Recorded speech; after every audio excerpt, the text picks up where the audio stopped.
changer ça. Excuse-moi.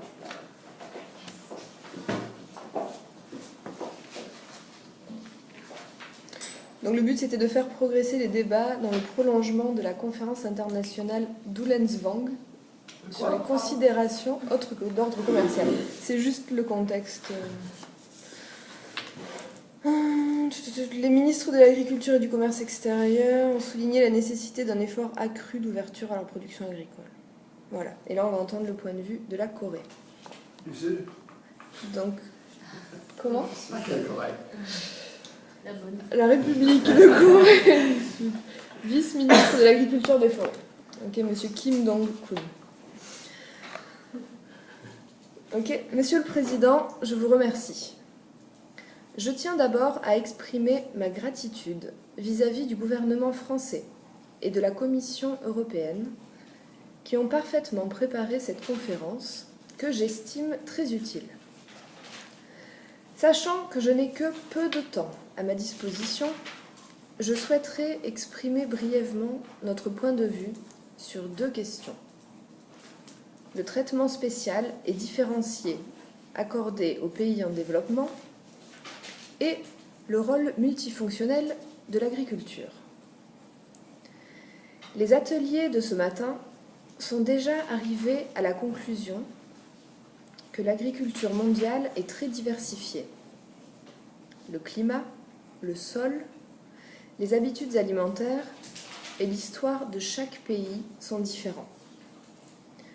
L'agriculture joue donc un rôle différent dans chaque société, qui est en fonction de son environnement. L'agriculture joue un rôle multifonctionnel dans la mesure où elle ne se cantonne pas à la production de denrées alimentaires. Par ailleurs, l'agriculture des pays en développement diffère de celle des pays développés.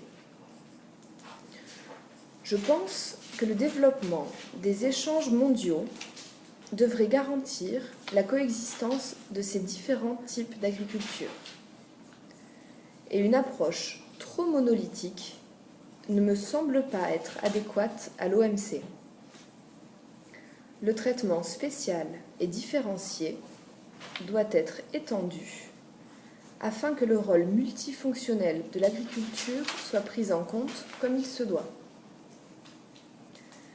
Les rôles que l'agriculture joue varient d'un pays à l'autre et sont fonction de son degré de développement économique, de son environnement naturel, historique et social.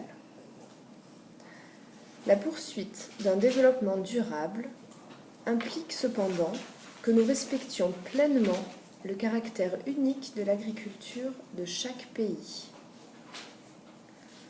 Ceci est encore plus important pour les relations entre pays en développement et pays développés. Le rôle de l'agriculture dans l'entretien d'espaces verts et de paysages magnifiques est primordial dans certains pays, tandis que dans d'autres régions, c'est son rôle environnemental qui prédominera.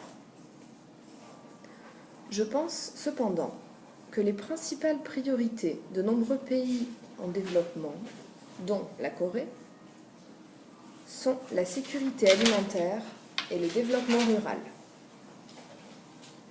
Ainsi, la Corée importe plus de 70% de sa consommation de céréales. L'agriculture est notre principal moyen pour assurer la sécurité alimentaire et le développement rural. Si l'on en juge d'après la mise en œuvre des concessions du cycle d'Uruguay, il semble que le système actuel ne répond pas aux difficultés rencontrées par les pays en développement, notamment ceux des pays en développement importateurs nets, et ne tient pas suffisamment compte du rôle multifonctionnel de l'agriculture.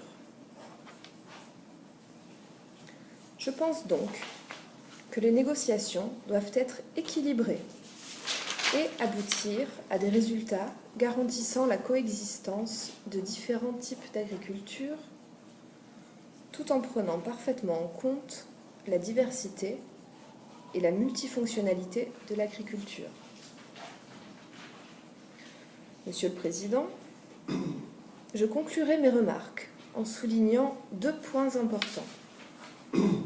Premièrement, l'importance de la multifonctionnalité ne se limite pas à quelques autres pays seulement, mais est importante pour tous, même si les priorités des pays ne sont pas les mêmes quant aux composantes de ce concept.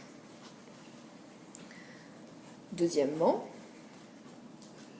le traitement spécial est différencié et la multifonctionnalité sont complémentaires.